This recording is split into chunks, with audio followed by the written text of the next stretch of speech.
Abre tus brazos para conquistar las promesas que Jesús nos da. Solo espera y tú verás el milagro que Cristo hará. Un lugar para celebrar la victoria que su sangre nos da.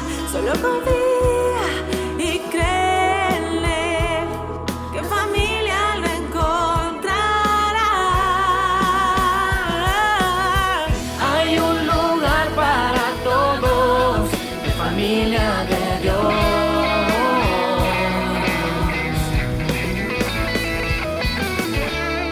En familia de Dios.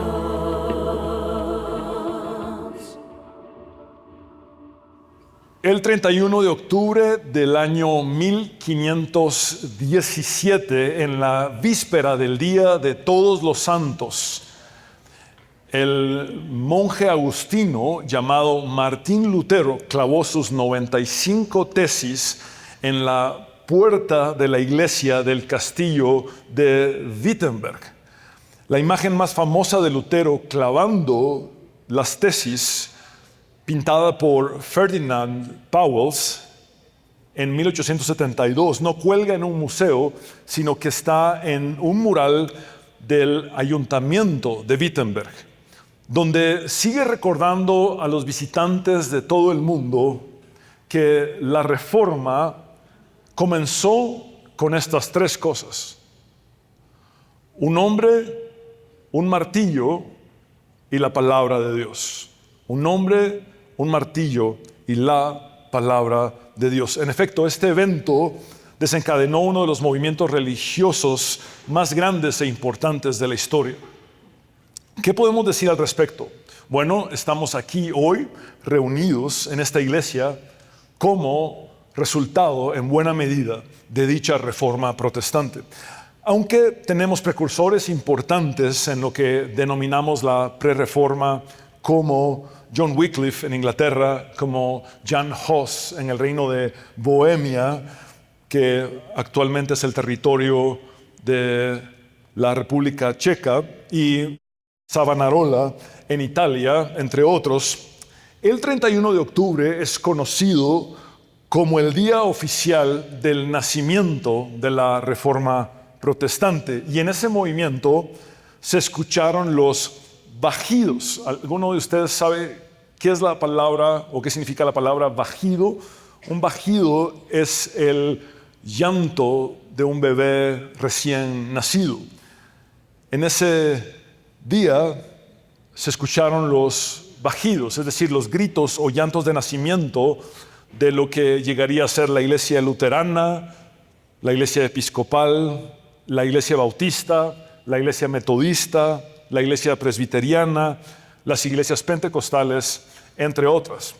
Los bajidos, gritos o llantos de nacimiento fueron resultados de alumbramientos intensos y muy dolorosos, pero a la vez llenos de vida y de la esperanza de volver al verdadero evangelio. Cada uno de esos bajidos fue en esencia un grito de protesta y un clamor por volver a lo esencial, a lo auténtico, a lo real. El bajido luterano, por ejemplo, gritó solo por la fe. El bajido anabautista, predecesor de los bautistas, gritó un bautismo para creyentes conscientes en edad de poder tomar una decisión por Cristo. Por ejemplo, el bajido presbiteriano y reformado gritó la soberanía de Dios y la autoridad de las Escrituras. El bajido metodista gritó santificación y un corazón transformado por la gracia. El bajido pentecostal posteriormente gritó la experiencia viva del Espíritu Santo hoy. Sí, nuestras iglesias nacieron en protesta. ¿Sabías que de ahí viene el nombre protestante? Somos protestantes, esa es nuestra identidad. Pero ¿contra qué protestamos? ¿Por qué protestó Martín Lutero? Martín Lutero protestó contra la desviación doctrinal que desembocó en la corrupción práctica. Esto es importante guardarlo como un principio a manera de advertencia en nuestros corazones. Toda desviación doctrinal desemboca en corrupción práctica. Hay un libro muy importante de Fitzsimmons Allison que se titula The Cruelty of Heresy, y él demuestra académicamente cómo toda herejía histórica ha desembocado en crueldad. Académicamente decimos que la ortodoxia conduce a la ortopraxis, es decir, la enseñanza correcta conduce a la práctica correcta. Pero aquí vemos entonces cómo una desviación doctrinal desembocó en la corrupción práctica. Y esto era exactamente lo que Lutero denunciaba, una doctrina distorsionada sobre la salvación, es decir, una desviación doctrinal que había llevado a la venta de algo denominado indulgencias, que es precisamente la corrupción práctica. Ahora, quiero que observen esto. Por ejemplo, un personaje llamado Johann Tetzel, que iba de pueblo en pueblo sosteniendo una cruz, pero que también llevaba una cajuela donde las personas depositaban su dinero, él solía decir esta frase: en el momento en el que la moneda llega al fondo de la cajuela, el alma del difunto que amas al cielo vuela. Y evidentemente eso se convirtió en toda una explotación de fe.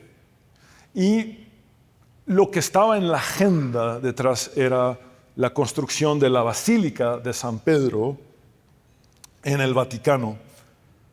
Alrededor de 1 milenio y medio antes de que Lutero clavara sus 95 tesis, Pablo le había advertido lo siguiente a Timoteo: procura con diligencia presentarte a Dios aprobado como obrero que no tiene de qué avergonzarse, y ojo con esto, que traza rectamente, sin desviación alguna, la palabra de verdad. En el siglo XVI, Martín Lutero protestó contra un sistema que había ocultado el corazón del evangelio bajo capas de ritualismo, jerarquía eclesiástica, abuso de poder, abuso de autoridad, abuso espiritual, explotación de la fe, como se los he dicho, que en resumen era corrupción religiosa. Lutero protestó contra la idea de que la salvación se podía comprar o ganar, y proclamó que esta era un regalo gratuito recibido por la fe en Cristo, basado únicamente en la palabra de Dios. Lutero afirmó, por ejemplo, en su tesis número 62 de las 95 que clavó en aquella puerta, lo siguiente: el verdadero tesoro de la iglesia es el santísimo evangelio de la gloria y gracia de Dios, no las indulgencias, o no su dinero, no las reliquias, no su tradición, no sus líderes, no sus edificios, no sus sacramentos, sino el santísimo evangelio.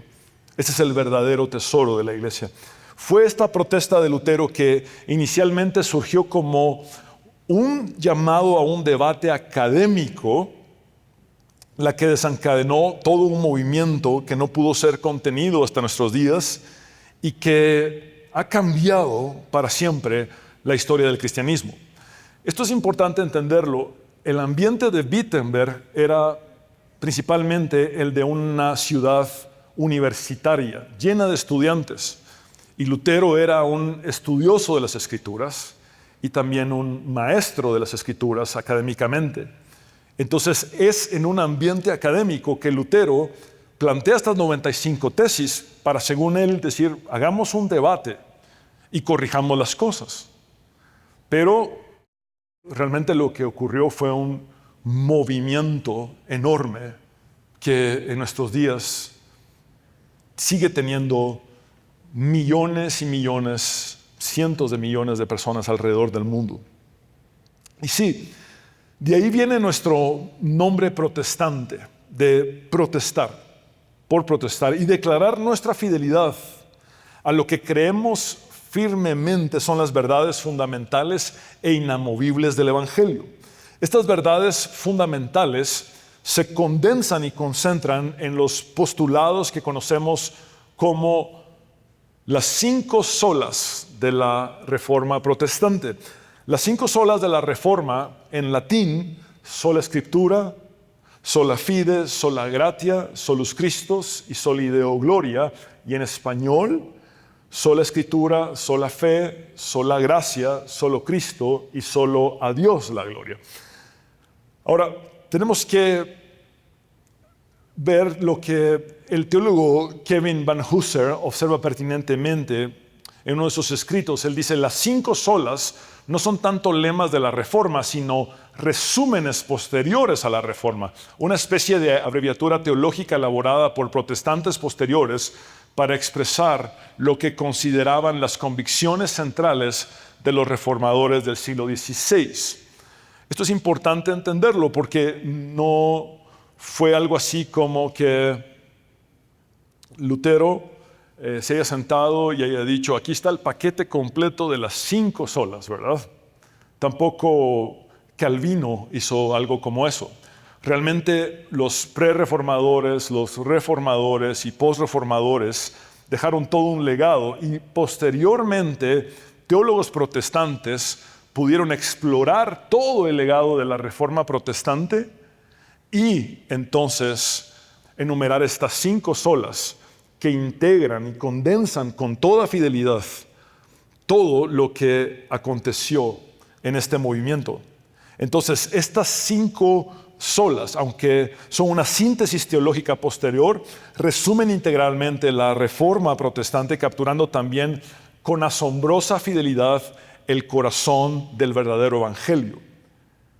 Estas son 5 verdades fundamentales que no deben ser tratadas como meros registros de postulados que contienen las ideas de reliquias históricas, sino como brújulas para recuperar el rumbo en un mundo lleno de desviaciones. El título de este mensaje es 5 verdades para recuperar el rumbo. 5 verdades para recuperar el rumbo. En la actualidad vivimos quizás ya en la víspera de lo que algunos denominan como la metamodernidad.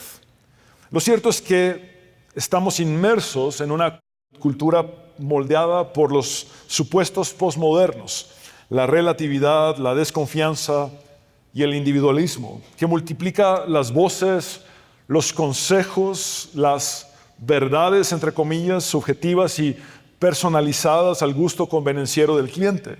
Pero en medio de tanto ruido y confusión, el alma necesita y clama desesperadamente por puntos fijos, no por más opiniones fluctuantes ni por ideologías cambiantes de turno, sino por verdades absolutas que la sostengan con firmeza total e imperecedera. El apóstol Pablo dice en Colosenses 2, 6, 7, por eso, de la manera que recibieron a Cristo Jesús como Señor, vivan ahora en Él, arraigados y edificados en Él, confirmados en Él, como se les enseñó, y llenos de gratitud. Llamo su atención a lo que es subrayado. ¿Cómo se les enseñó? ¿Pueden repetir conmigo eso, por favor, en voz alta? ¿Cómo se les enseñó? Este cómo se les enseñó no cambia. Hay un cómo que no cambia y una enseñanza que no varía.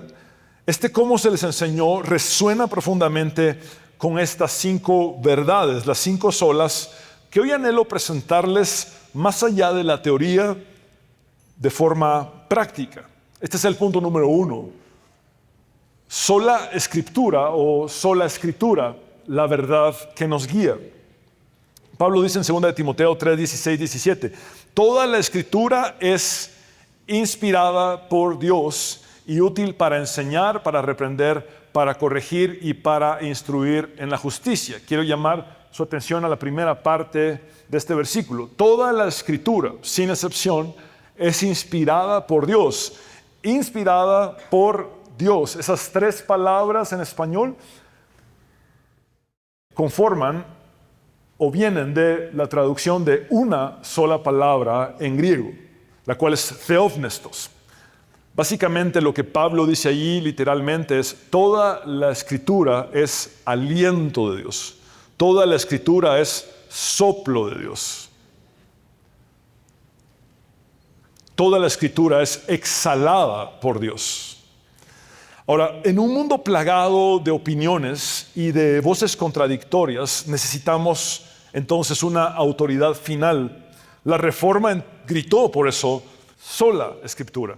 No la Escritura más las tradiciones, no la Escritura más las nuevas revelaciones, no la Escritura más las opiniones de líderes religiosos, autoritarios, megalómanos, egocéntricos y corruptos, no la Escritura interpretada a través del lente de la cultura reinante en un mundo caído y cambiante, sino la palabra de Dios y nada más que la palabra de Dios. Esta palabra de Dios es nuestra regla infalible de fe y conducta, o de fe y práctica. La Biblia no es un simple libro de sugerencias, es la mismísima palabra de Dios.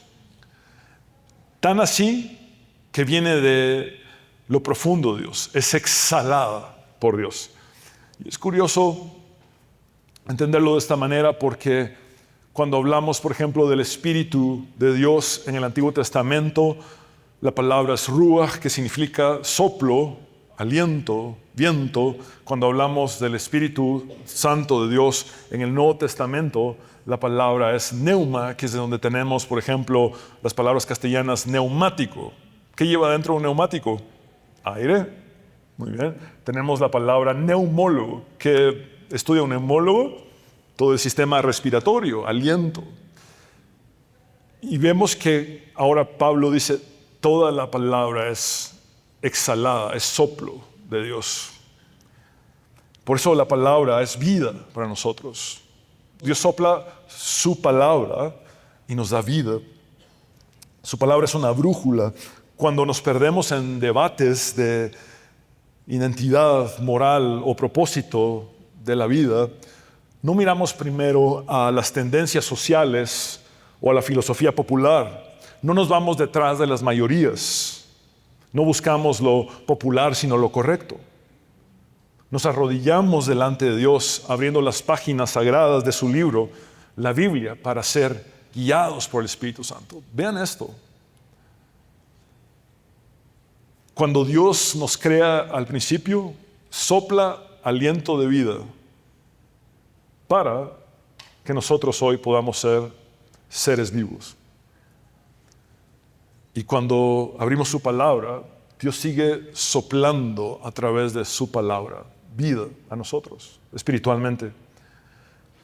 En la Biblia, Dios ha hablado. En ella encontramos la verdad absoluta que no cambia ni caduca con el tiempo. El teólogo John Stott, a quien considero uno de mis mentores, dijo acertadamente: creemos que las palabras de la Biblia son las palabras mismas de Dios.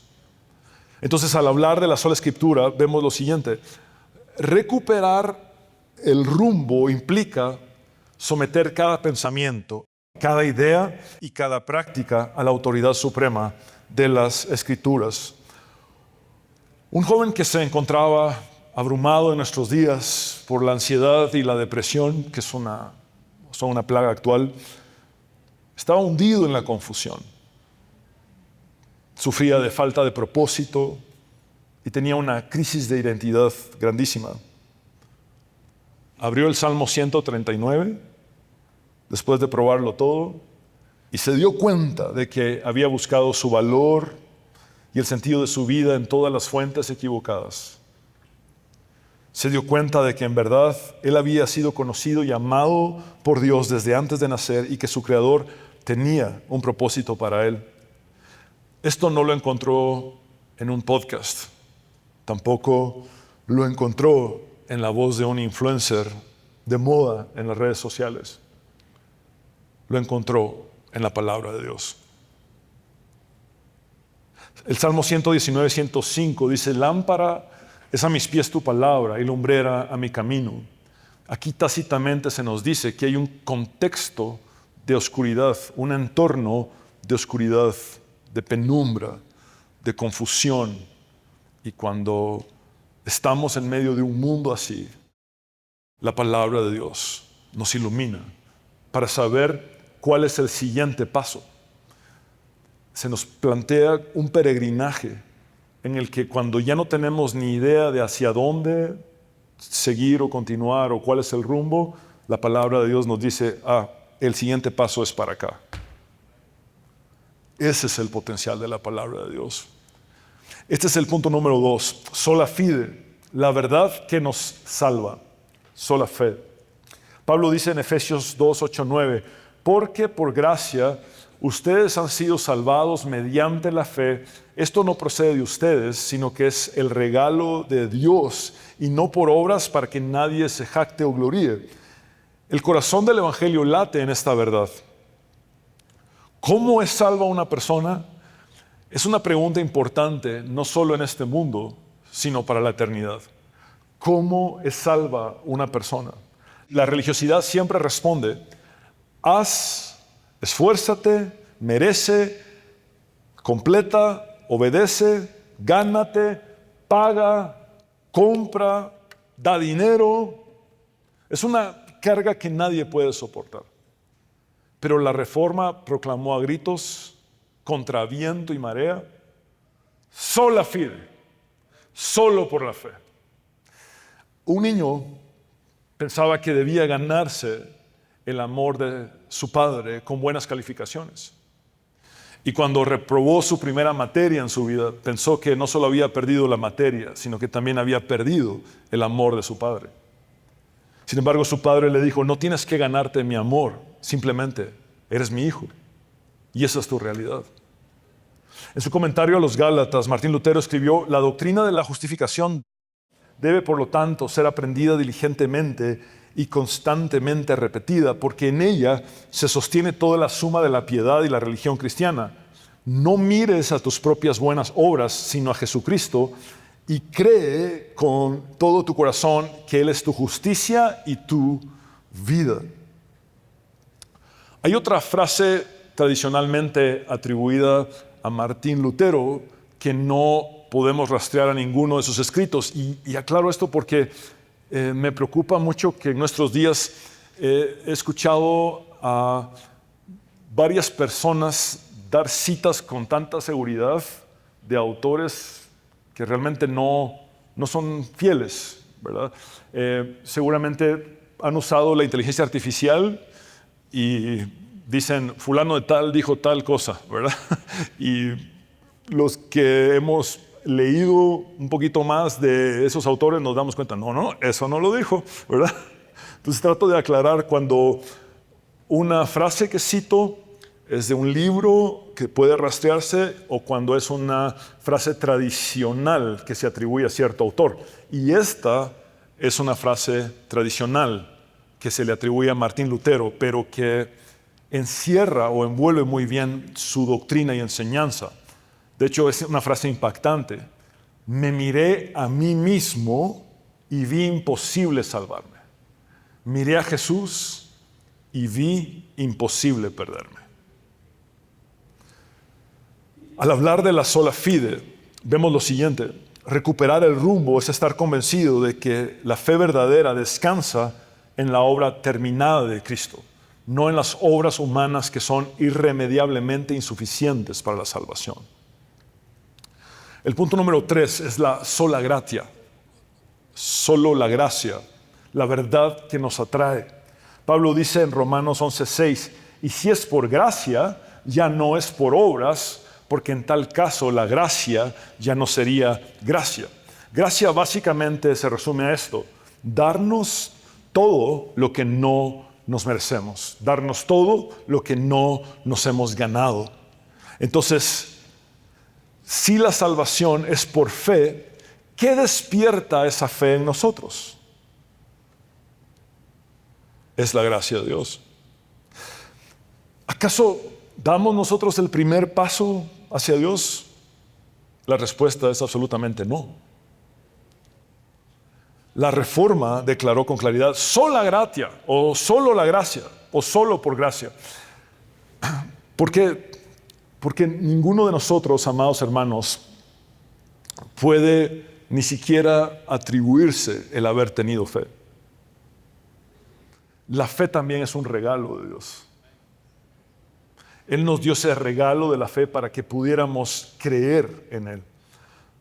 La gracia no es simplemente Dios ofreciendo salvación para que nosotros entonces la completemos en nuestras propias fuerzas. La gracia es Dios corriendo hacia nosotros cuando nosotros huíamos de Él. Es Dios abriendo nuestro corazón cegado por el pecado para que pudiéramos ver la belleza de Cristo. Es Dios quitándonos nuestro corazón de piedra para darnos un corazón de carne, sensible. La salvación de principio a fin es una obra de la gracia soberana de Dios. No somos salvos porque fuimos más sabios o más sensibles que otros. Somos salvos por su gracia inmerecida. John Newton, este traficante de esclavos que escribió el himno Amazing Grace o Sublime Gracia, solía decir la siguiente frase: la gracia de Dios es el único oxígeno del alma. Sin ella perecemos. Y vaya si lo dice un hombre que tuvo un antes y un después muy marcado en su vida. Amados hermanos, Dios no nos ama porque cambiemos, más bien nos cambia porque nos ama. Se lo repito, Dios no nos ama porque cambiemos, más bien nos cambia porque nos ama. Y aquí el orden de los factores se altera el producto. Entonces, al hablar de la sola gratia o de solo por gracia, concluimos que recuperar el rumbo es recordar que todo, nuestra fe, nuestro arrepentimiento, nuestra salvación, nuestra transformación, es un regalo de su gracia que jamás merecimos ni nos ganamos, pero que hoy disfrutamos. Punto número 4. Solus Christus, o solo Cristo, la verdad que nos aferra. Pedro, en compañía de Juan, después de haber pasado toda una noche en prisión y hallándose ante el Sanedrín, el concilio judío que los amenazaba, declaró sin titubear y con toda valentía lo siguiente: de hecho, en ningún otro hay salvación, porque no hay bajo el cielo otro nombre dado a los hombres mediante el cual podamos ser salvos. ¿No es Cristo más los santos? Y digo esto con todo amor y respeto. A veces, cuando he estado en algún restaurante, por ejemplo, estuvimos con el pastor Raúl en un restaurante y un grupo de católicos me externó que era el único pastor que recomendaban en su comunidad. Y no lo digo para mérito mío, lo digo porque no suelo atacar a personas católicas. Pero estoy hablando a la luz de la palabra de Dios. Y, amados hermanos, no es Cristo más los santos.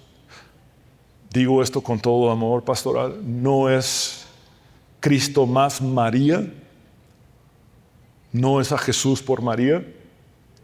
No es Cristo más el magisterio de la iglesia. No es Cristo más el Papa. No es Cristo más los líderes religiosos. O no es Cristo más los pastores. O no es Cristo más el apóstol. Es solo Cristo. Punto. Solo Cristo. Pablo dice en 1 Timoteo 2:5, porque hay un solo Dios y un solo mediador entre Dios y los hombres, Jesucristo, hombre. Su sacrificio en la cruz es el único pago suficiente por el pecado. Su sacerdocio es el único que nos da acceso al Padre. No necesitamos otro mediador ni otro redentor. Cristo es todo. En un mundo que dice hay muchos caminos, o Dios es como un mar y los ríos son como las religiones que desembocan en Dios, o todas las religiones llevan al mismo Dios, tenemos que pararnos nuevamente con firmeza, pero también con amor, para decir al mundo que solo hay un camino y ese camino es Jesús. Nuestro amado Señor afirmó: yo soy el camino, la verdad y la vida. Nadie viene al Padre sino por mí. Charles Spurgeon, reconocido como el príncipe de los predicadores, dijo: si confías en Cristo más algo, estás perdido. En otras palabras, si para ti no es solo Cristo, si para ti Cristo no es suficiente, entonces estás perdido.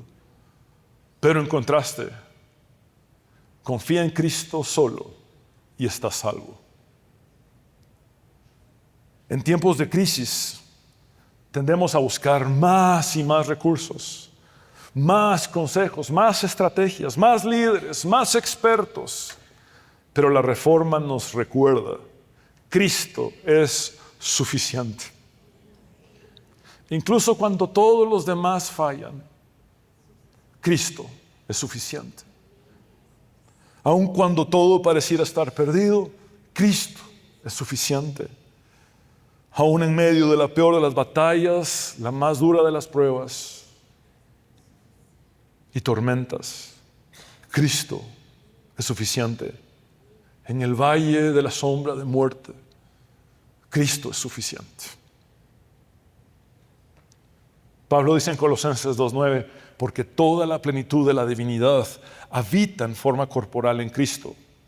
Mi suegra me suele recordar constantemente: Fernando, si tienes a Cristo, lo tienes todo. Y es lo mismo que yo quiero recordarte. Si tienes a Cristo, lo tienes todo. Todo. Cristo es suficiente para ti.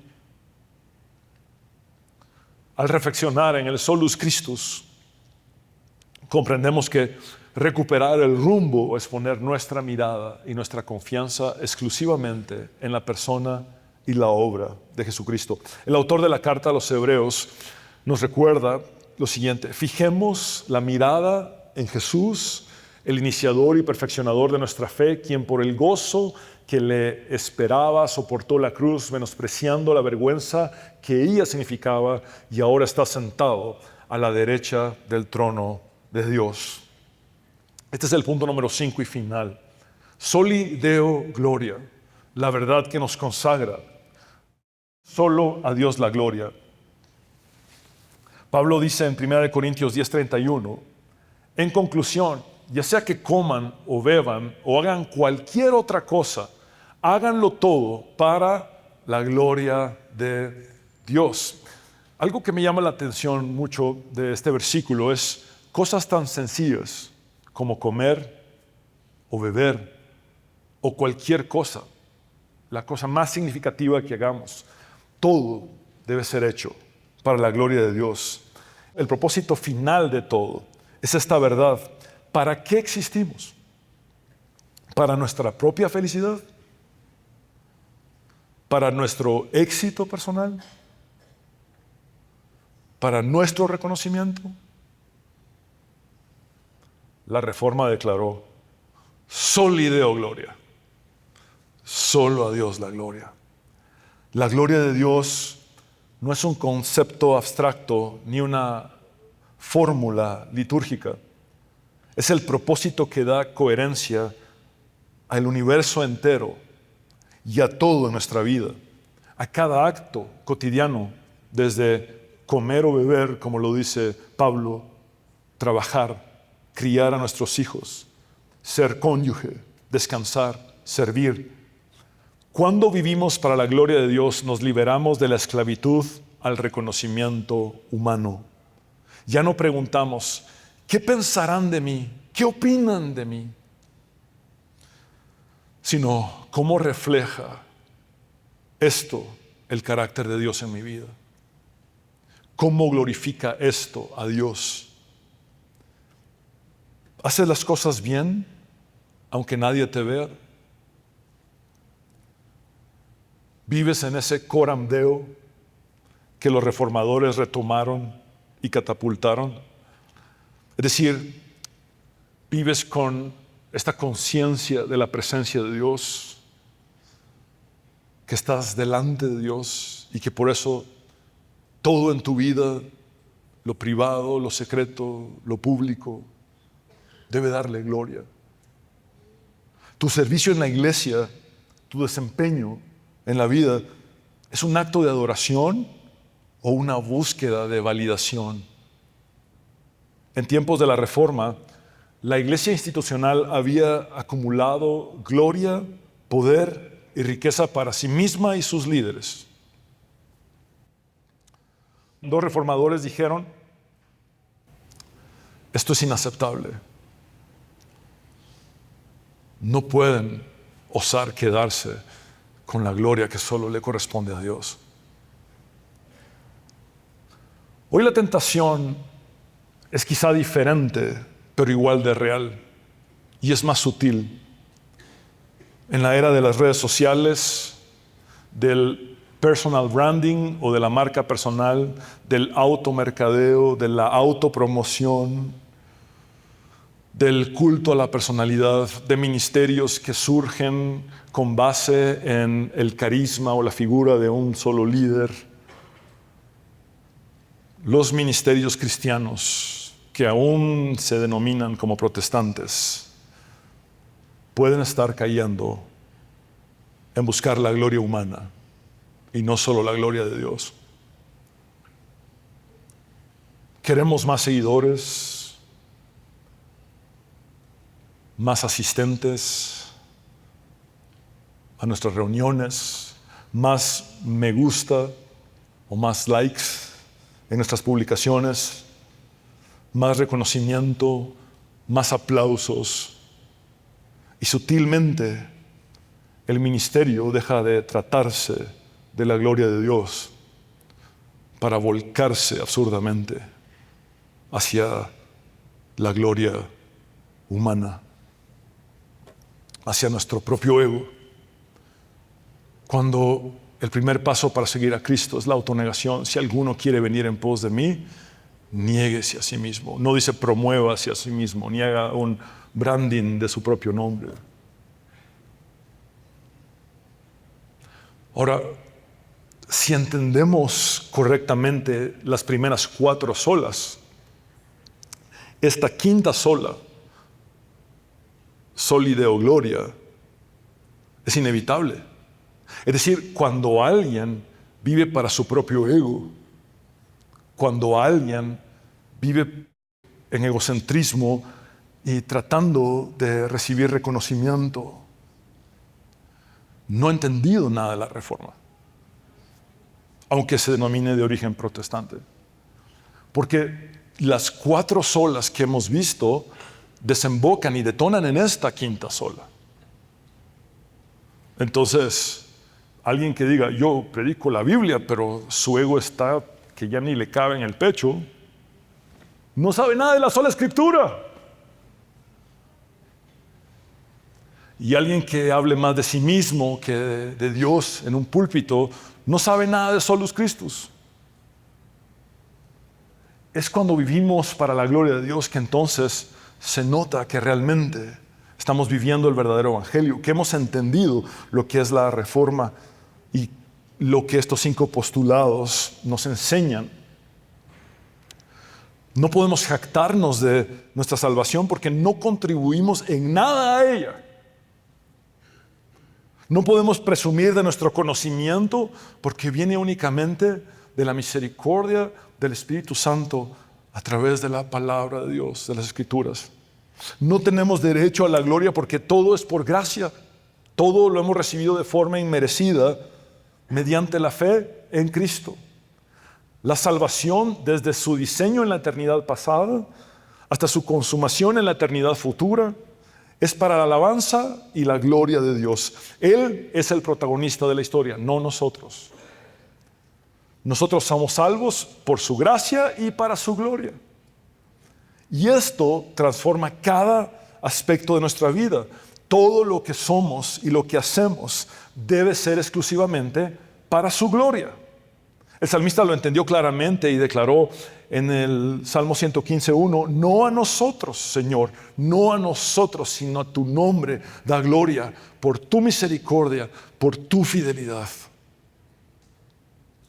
El gran compositor Johann Sebastian Bach, un luterano devoto del siglo XVIII, a quien yo considero como músico el musicalizador del legado de la Reforma protestante.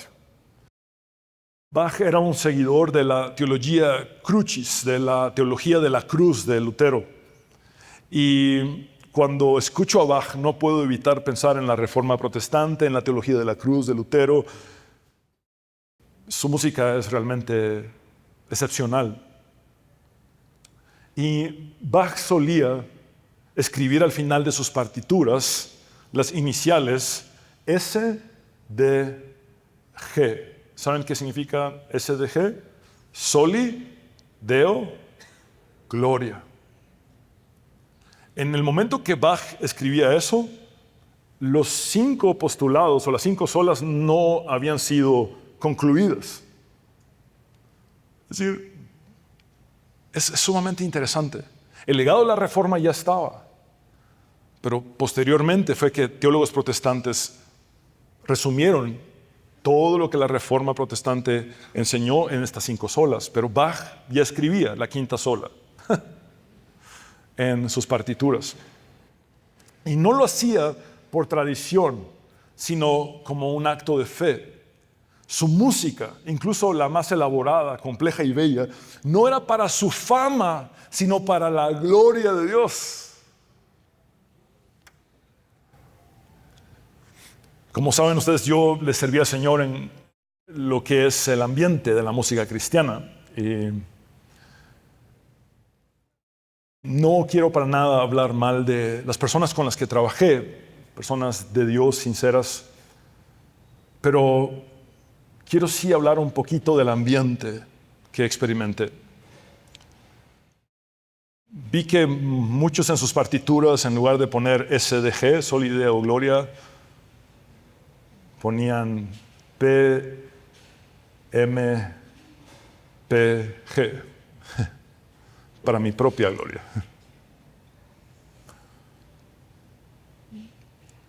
Y digo esto en un sentido figurado,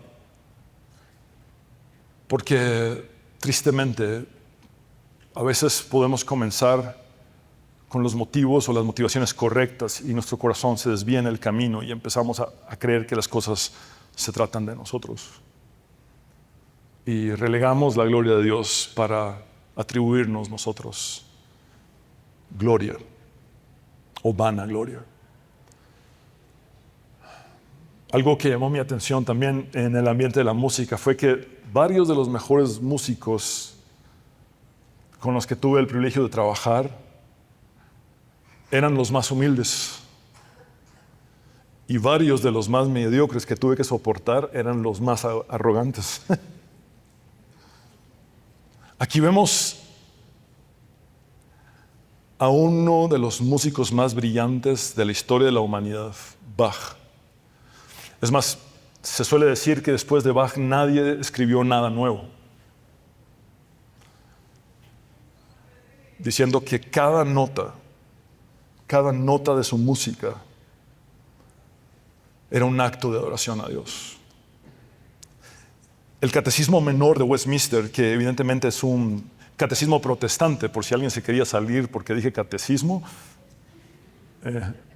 aclaro, un catecismo protestante, publicado unos 130 años después de que Martín Lutero clavó sus 95 tesis, inicia de la siguiente manera: ¿cuál es el fin principal del hombre o del ser humano? El fin principal del hombre es glorificar a Dios y gozar de Él para siempre. Al meditar en Soli Deo Gloria, comprendemos que todo puede ser un acto de adoración cuando lo hacemos conscientemente para la gloria de Dios. ¿Estás viviendo para la gloria de Dios? ¿Está tu vida en la línea de Soli Deo Gloria? Y esta es la conclusión. Hermanos, estas 5 verdades no son meras reliquias históricas para admirar en un museo teológico, ni para meditar en ellas solo cuando se avecina el 31 de octubre.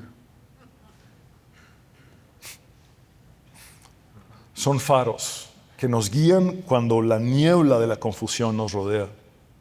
Son anclas que nos sostienen cuando las olas de la cultura intentan arrastrarnos. El mundo y su corriente son cimientos sobre los cuales edificamos nuestras vidas, nuestras familias, nuestra iglesia. Ahora, la reforma no terminó en el siglo XVI. Cada generación debe reformarse de nuevo, volviendo a estas verdades fundamentales. ¿Qué podemos ver en este resumen? La sola Escritura, que implica lo siguiente: la Biblia es la única autoridad infalible para la fe y la práctica. Por cierto, una reacción del catolicismo a que se planteara la sola Escritura fue la infalibilidad papal. ¿Sí habían escuchado esto? De la infalibilidad papal. Como la Reforma dijo, la Biblia es la única autoridad infalible para la fe y la práctica, entonces la Iglesia Católica, en una contrarreforma, respondió: no, el Papa es infalible.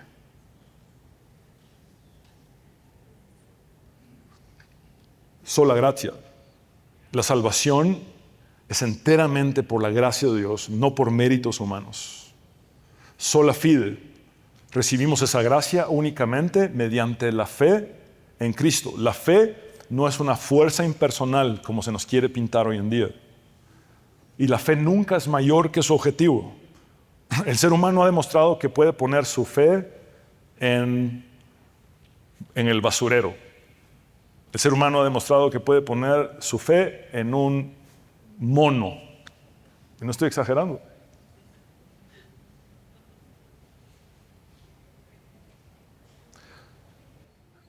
Es la fe en Cristo. La fe nunca es mayor que su objetivo. Es la fe en Cristo. Y luego, por eso vemos solus Christus. Jesucristo es el único Salvador, pero no solamente el único Salvador, también es el único mediador y Señor. Y esto no se lo inventó Lutero, tampoco Calvino. Esto lo dice Pablo en el texto que leímos. Tenemos un solo mediador entre Dios y los hombres, Jesucristo hombre. Y Soli Deo Gloria, toda la vida, todo lo que somos y hacemos, y la salvación misma es para la gloria de Dios solamente. El lema de la Reforma Protestante es este: Ecclesia reformata semper reformanda, en latín, que en español es la iglesia reformada siempre reformándose. Entonces, nunca la intención de los reformadores fue: esta es la reforma y como lo dejamos todo, así queda. La intención de los reformadores fue que la iglesia siguiera reformándose. Básicamente significa esto: reformar, volver a darle forma, no para hacer una nueva iglesia, sino para volver al diseño original que vemos en la iglesia primitiva. Entonces, reformar es volver a darle la forma que Cristo estableció en aquel primer siglo. Hoy tenemos que recordar esto. Tenemos que seguirnos reformando. Les hago esta pregunta sencilla. ¿Ustedes creen que la iglesia que hoy se denomina protestante o evangélica necesita reformas? Es un sí absoluto, ¿verdad? Sí. He allí el detalle. Tenemos que reformarnos siempre.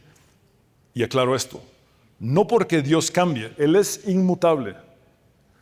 No porque estos principios o verdades cambien, seguirán siendo las 5 solas por el resto de nuestra existencia,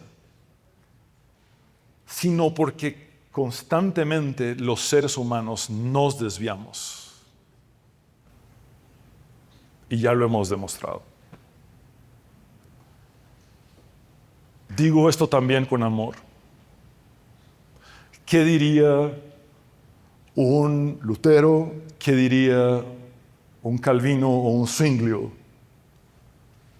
O antes que todos ellos, un Jan Hus,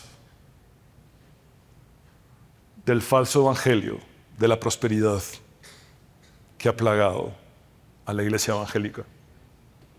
¿Qué dirían ellos?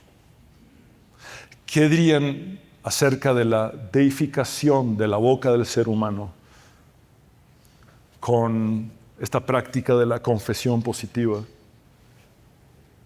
Decláralo, decrétalo, ordénalo, como si la soberanía de Dios fuera manipulable. ¿Qué dirían estos reformadores de la megalomanía de muchos líderes? ¿Qué dirían estos reformadores de los excesos y las vidas de celebridades que los líderes religiosos de supuestamente origen protestante y evangélicos tienen hoy en día? Les aseguro que no estarían de acuerdo. Y somos protestantes porque protestamos. Y deberíamos de protestar ya. Porque hay mucho pasando en la iglesia en general que no está de acuerdo a la sola escritura, ni a la sola fide, ni a la sola gratia, ni a solus Christus, ni a soli Deo gloria. Amados hermanos, tenemos que reformarnos constantemente. Hoy te invito a examinar tu corazón y quiero preguntarte lo siguiente: ¿has perdido el rumbo? ¿Estás intentando ganar lo que solo puedes recibir? ¿Estás confiando en algo o en alguien más que en Cristo o además de Cristo? ¿Estás viviendo para tu vanagloria o para la gloria de Dios? Tengo buenas noticias para ti. Puedes recuperar el rumbo ahora mismo. Vuelve a estas 5 verdades, fundamenta tu vida en ellas y descubre la libertad, la paz y el gozo que estos reformadores, en medio de toda la oposición de un imperio, descubrieron hace más de 500 años.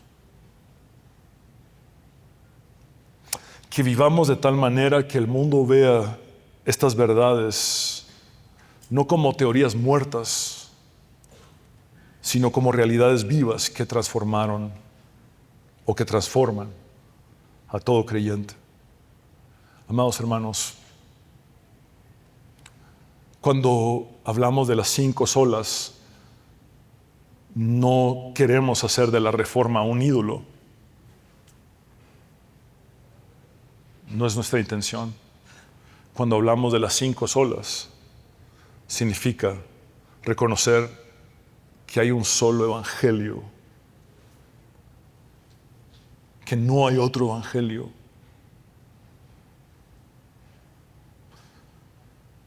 Y Pablo es tan intenso en Gálatas que dice, si aún nosotros, es como si Pablo dijera, si incluso yo viniera a decirles algo distinto de lo que ya les enseñé, no me crean. Era como si él se estuviera blindando de cualquier cambio que él pudiera llegar a tener en el futuro. ¿Sí me explico con eso? Pablo ya le había dado el evangelio a los Gálatas y les dice, y si algún día alguno de nosotros, incluyéndome, si yo viniera con otra idea o con otra enseñanza o con alguna desviación, no me crean. Y si aún un ángel del cielo viniera y les dijera una cosa distinta a la que ya les enseñamos, sea anatema o quede bajo maldición. Es sumamente fuerte, es sumamente intenso. Y pasó desde el primer siglo. Pablo estaba respondiendo a esto, quizá no a las indulgencias, quizá no a lo que Lutero respondió, pero sí Pablo estaba respondiendo a esto en aquel primer siglo. No es Jesús más hacerse judío. No es Jesús más ser judío. Es solo Jesús. Y el solus Christus viene desde allí porque la tendencia del ser humano siempre fue así. Cristo más esto, Cristo más aquello. En la actualidad seguimos viendo a una parte de la iglesia promoviendo ideas judaizantes, personas que no tienen ni la más mínima gota de judíos en su sangre, con kipás en la cabeza que ni siquiera se usaban en el tiempo de Jesús.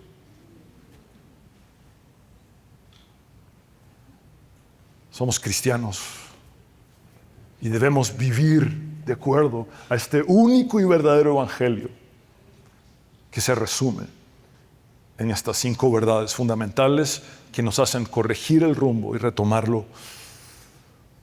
Por eso, amados hermanos, a Dios sea la gloria por los siglos de los siglos. Amén. Terminemos leyendo lo que Pablo dice en 1 Corintios 15. 1 Corintios 15 es el tratado de la doctrina de la resurrección por excelencia, pero él inicia hablando de esta manera: amados, además, hermanos, les anuncio el evangelio que les prediqué, que es el mismo que ustedes recibieron y en el cual siguen firmes. Por medio de este evangelio serán salvados siempre y cuando retengan la palabra que les he predicado. De no ser así, habrán creído en vano. En primer lugar, les he enseñado lo mismo que yo recibí, que conforme a las Escrituras, Cristo murió por nuestros pecados, que también conforme a las Escrituras fue sepultado y resucitó al tercer día.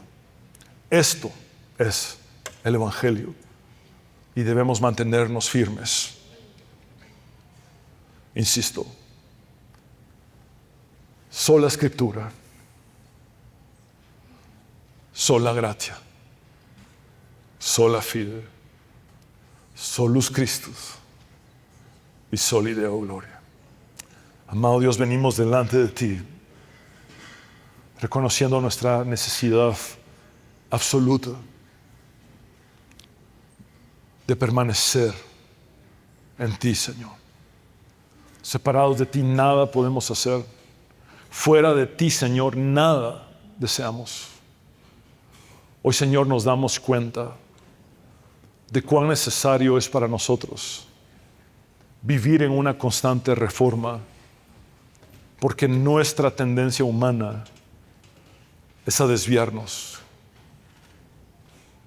no solamente doctrinalmente, sino también desembocando en una práctica corrupta. Señor, hoy recordamos las palabras de Pablo: el que crea estar firme, mire que no caiga. Señor, muchos creyeron estar firmes y cayeron en desviaciones, en abusos, en egocentrismos. Señor, ayúdanos, ayúdanos. Ten misericordia de nosotros, que podamos ser tu iglesia, que podamos ser una manada pequeña, fieles a ti, fieles a ti. Que nuestra lealtad no esté dividida, Señor, que nuestra lealtad esté exclusivamente en ti.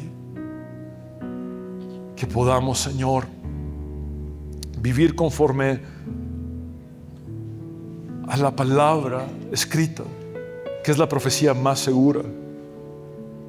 Líbranos de la profecía más insegura, que es lo que los seres humanos dicen o inventan.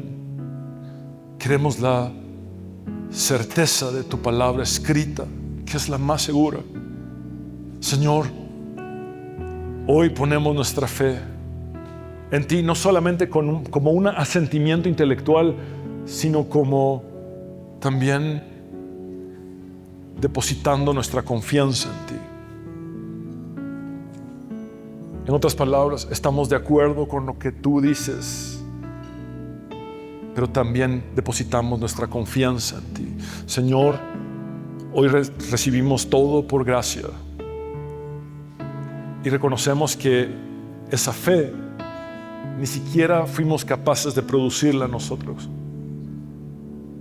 La fe que hemos tenido en ti es un regalo de tu gracia. Y solus Christus, Señor, no es Cristo más algo, no es Cristo más alguien, es solo Cristo. Y soli Deo gloria, que nuestras vidas sean para tu gloria, que no vivamos para el reconocimiento ni para ser vistos por los demás, como lo hicieron los fariseos. Señor, tú hiciste ver que los fariseos eran simples actores de una falsa espiritualidad. Y yo te ruego que nosotros podamos ser verdaderos cristianos, creyentes auténticos, que te sigamos y sirvamos. Ayúdanos, Dios, a vivir para tu gloria y no para el protagonismo personal. Que nuestra historia se trate de ti, Señor. Quiero hablar contigo, hombre y mujer, que necesitas entregar tu vida a Jesús. Haz esta oración de fe conmigo. Habla con Dios como nunca antes lo has hecho. Cree con tu corazón y confiesa con tus labios. Y dile: Señor Jesús, sálvame. Reconozco que soy pecador, pero también sé que tú moriste en la cruz para perdonar mis pecados y limpiarme de mi maldad. Señor, hoy recibo el regalo de la vida eterna y la salvación que solo está en ti. Transfórmame con tu Espíritu Santo. Sé mi Señor y Salvador eternamente. Es en tu nombre, Jesús, el único nombre bajo el cielo dado a los seres humanos en el cual podemos ser salvos, que hemos orado. Amén y amén. Abre tus brazos para conquistar las promesas que Jesús nos da. Solo espera y tú verás el milagro que Cristo hará. Un lugar para celebrar la victoria que su sangre nos da. Solo confía y créele que en familia lo encontrará. Hay un lugar para todos, en familia de Dios.